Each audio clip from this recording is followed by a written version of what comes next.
অ্যাশারম্যান syndrome এটা আমাদের আলোচনার টপিক। একটা জিনিস মাথায় রাখবা যে ধরো এটা আমার ইউটেরাস, এখন ইউটেরাস এটা সার্ভিক্স, এখান থেকে ভ্যাজাইনা আছে। তো এই ইউটেরাসের মধ্যে যদি কোনো ব্যান্ড অ্যাডহেশন হয়, অ্যাডহেশন হয়েছে, তো এই অ্যাডহেশন যদি হয় সেই কন্ডিশনটাকে বলি আমরা অ্যাশারম্যান সিনড্রোম। এবং এই সিনড্রোমটা সেকেন্ডারি অ্যামোনোরিয়া এটার একটা ইম্পর্টেন্ট কারণ, এটা আমার জানতে হবে। সো সেকেন্ডারি অ্যামোনোরিয়া অর্থাৎ একটা মহিলার মেনস্ট্রুয়েশন হইতেছিল, হুট করে মেনস্ট্রুয়েশন অফ হয়ে গেল, তো অ্যাশারম্যান সিনড্রোম মেবি ইম্পর্টেন্ট কজ। এখন ইউটেরাইন অ্যাডহেশন তো হবে, অর্থাৎ ইউটেরাসের ক্যাভিটির মধ্যে অ্যাডহেশন হইলো, পাশাপাশি অ্যান্ডোমেট্রিয়ামে টা খুবই থিন হয়ে যায়, অ্যান্ডোমেট্রিয়ামের থিকনেস কমে যায় এবং অ্যান্ডোমেট্রিয়ামটা ডিফেক্টিভ হয়ে যায়।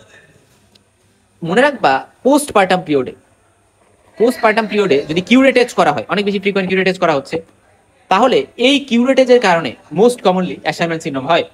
ইউটারাসের মধ্যে কিউরেটেজ করা হচ্ছে এবং মানে আমরা বলি না ডাইলেটেশন এন্ড কিউরেটেজ, তো সেগুলোর মধ্যে কিউরেটেজ যে পার্ট, অর্থাৎ আমি ভিতরে ঢুকে একটা কিউরেটেজ করে নিয়ে আসতে চাচ্ছি।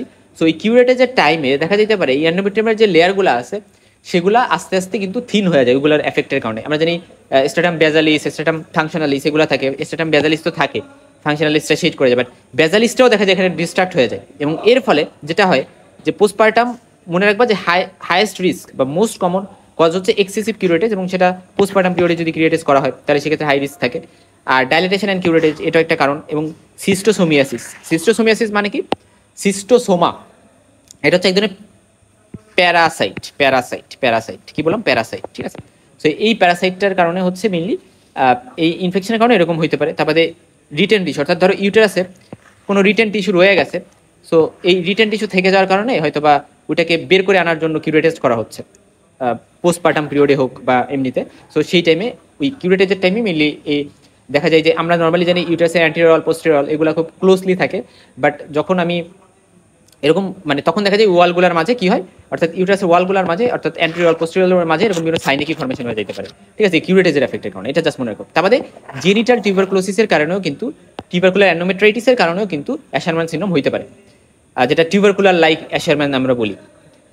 আচ্ছা, সিমটমস হচ্ছে মেনস্ট্রুয়াল ইরেগুলারিটিস হবে, এই কথাটা সব থেকে ইম্পর্টেন্ট। আচ্ছা, এখানে আমি একটা কথা বলি, এই যে পেশেন্টরা, এই পেশেন্টরা সব থেকে বেশি কমন যে সিমটমটা নিয়ে প্রেজেন্ট করবে সেটা হচ্ছে ইনফার্টিলিটি, অর্থাৎ তারা বাচ্চা হচ্ছে না।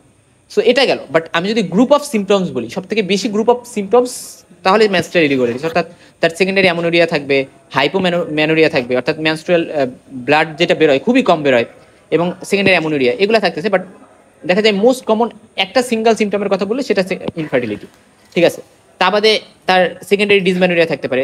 সেকেন্ডারি ডিসমেনোরিয়া মানে কি? কোনো পেলভিক প্যাথোলজি আছে, এবং সেই পেলভিক প্যাথোলজি বা পেলভিক বা ইউটেরাসের সমস্যাটা হচ্ছে অ্যাশারম্যান সিনড্রোম, এবং এই কারণে তার হচ্ছে ডিসমেনোরিয়া হচ্ছে, এটা সেকেন্ডারি। আর প্রাইমারি মানে হচ্ছে প্রোস্টাগ্ল্যান্ডিন লেভেলের কারণে আমরা বলছিলাম, এটা ডিসমেনোরিয়ার যে ভিডিওটা আছে ওইটাতে আলোচনা করা হয়েছে ডিটেলসে।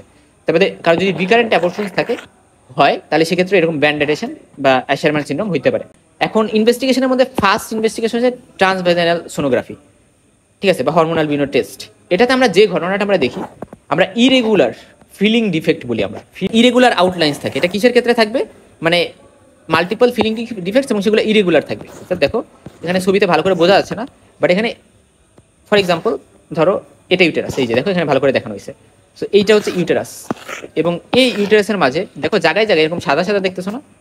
আচ্ছা, আমি একটু এটাতে শিফট করি, দেখো এরকম জায়গায় জায়গায় একটু ফাঁকা ফাঁকা সাদা সাদা, আর বাকি সকল জায়গায় মানে ধরো এখানে একটা ডাই দেওয়া হয়েছে, একটা রং দেওয়া হয়েছে, সো বাকি জায়গাগুলো কালার হয়েছে, বাট জায়গায় জায়গায় এরকম সাদা সাদা কিছু একটা জায়গা স্পেস ফাঁকা রয়ে গেছে। সো এই জায়গাগুলোতেই হচ্ছে মিলি বিভিন্ন অ্যাডিশন তৈরি হয়ে আছে, এবং এটাকে আমরা বলি মথ ইটেন অ্যাপিয়ারেন্স। সো মথ ইটেন অ্যাপিয়ারেন্স মানে হচ্ছে পোকায় খায়া ফেললে, মানে বলে না যে পোকায় খাইছে, সো পোকা খাওয়া যে অ্যাপিয়ারেন্স, সেরকম একটা অ্যাপিয়ারেন্স আমরা পাই, মথ ইটেন অ্যাপিয়ারেন্স। সো এটা কিন্তু খুব ইম্পর্টেন্ট। এবং এখানে ফার্স্ট তো আমরা মানে ফার্স্ট ইনভেস্টিগেশন হচ্ছে ট্রান্সভেজাইনাল সোনোগ্রাফি, তারপর স্ক্রিনিং টেস্টের মধ্যে হিস্টেরোস্যালপিঙ্গোগ্রাফি করা যাইতে পারে, যেটাকে আমরা এইচএসজি বলি।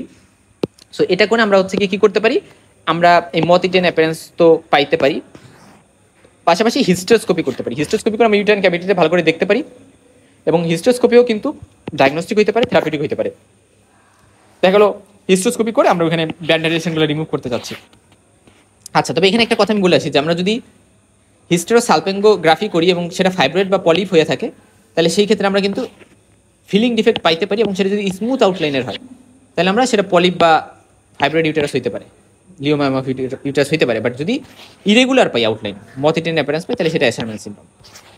আচ্ছা, এখন সেকেন্ডারি অ্যামোনিয়ার যে ইনভেস্টিগেশন সেটা আমরা জানি যে আমরা অ্যাশারম্যান সিনড্রোমের ক্ষেত্রে দেখো আমরা ইউরিনারি প্রেগন্যান্সি টেস্ট করলে এটা নেগেটিভ পাবো, বা বাকি সব বিষয়গুলো, বাকি সব হরমোনাল লেভেলগুলো আমরা নর্মালি পাবো। বাট এখানে প্রজেস্ট্রন চ্যালেঞ্জ টেস্ট যদি আমরা করি, বা উইথড্রয়াল টেস্ট যেটা আমরা বলে আসলাম না, আমরা যখন পড়ে আসছিলাম, আমরা যখন পলিসিস্টিক ওভারি সিনড্রোম পড়ছিলাম, সেকেন্ডারি অ্যামোনিয়ার একটা কারণ পলিসিস্টিক ওভারি সিনড্রোমে ধরো প্রজেস্ট্রন থাকে না, বা প্রজেস্ট্রন মানে ডিফিসিয়েন্সি থাকে। তো আমি কি করলাম, আমি হচ্ছে 5 দিনের জন্য ধরো প্রজেস্ট্রন দিলাম, কারণ যেহেতু যে জিনিসটার ডিফিসিয়েন্সি আছে সেটা যদি আমি দিই তাহলে আবার ঠিক হয়ে যায়, মানে ব্যাপারটা এরকম আর কি। সো 5 দিনের জন্য প্রজেস্ট্রন যখন দিয়ে আবার উইথড্র করলাম, তখন দেখা গেলো মেনস্ট্রুয়াল ব্লিডিং এর মতো ব্লিডিং হইলো, উইথড্রয়াল ব্লিডিং হইলো। তো এই যে এটা তার মানে কি, উইথড্রয়াল মানে progesterone challenge test positive. But Asherman সিনড্রোমে আমি যতই প্রজেস্ট্রন চ্যালেঞ্জ টেস্ট করি লাভ নেই। কারণ কি, কারণ আমি জানি যে এখানে ইউটারাসের মধ্যে ব্যান্ড অ্যাডহেশন আছে, এবং সেই অ্যাডহেশনগুলো আমি যতদিন পর্যন্ত রিমুভ না করবো ততদিন পর্যন্ত মেনস্ট্রুয়েশন হবে না।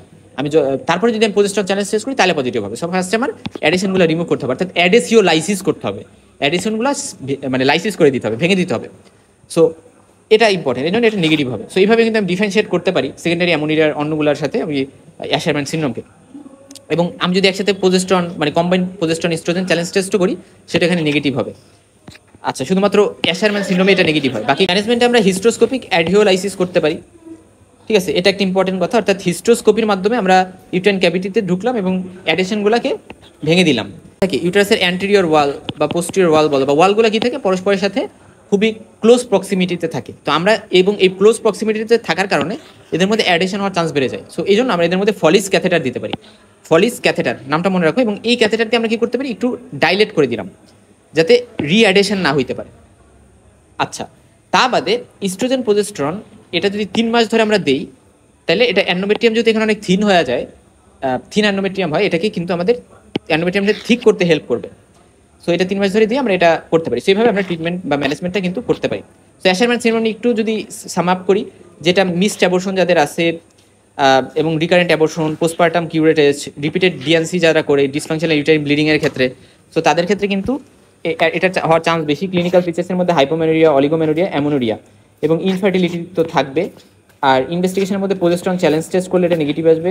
হিস্টোর স্যালপেঙ্গোগ্রাফি যদি আমরা করি, হানিকম অ্যাপারেন্স বা মথ ইটেন অ্যাপারেন্স আমরা পাইতে পারি।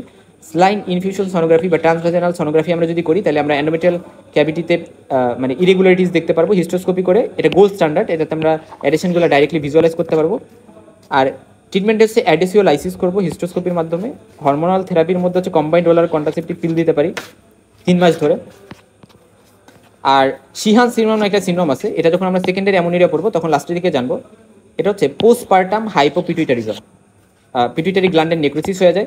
ফলে এখানে মানে ম্যাসিভ ব্লাড লস বা হাইপোভলিমিক শকের কারণে মানে ডেলিভারির পরে দেখা যাইতে পারে পোস্টপার্টাম একটা মানে পিটুইটারি গ্ল্যান্ডের ওখানে নেক্রোসিস হয়ে যায়, এবং এর ফলে ল্যাকটেশন, তারপরে অ্যামোনিয়া, হাইপোথাইরয়েডিজম, অ্যাড্রেনাল ইনসাফিসিয়েন্সি, এগুলা বিভিন্ন প্রবলেম কিন্তু মানে ল্যাকটেশন হচ্ছে না। সো এরকম বিভিন্ন প্রবলেম কিন্তু করতে পারে শিহান সিনড্রোমে। আমরা লাস্টে সেকেন্ডারি অ্যামোনিয়ার ভিডিওতে আলোচনা করবো।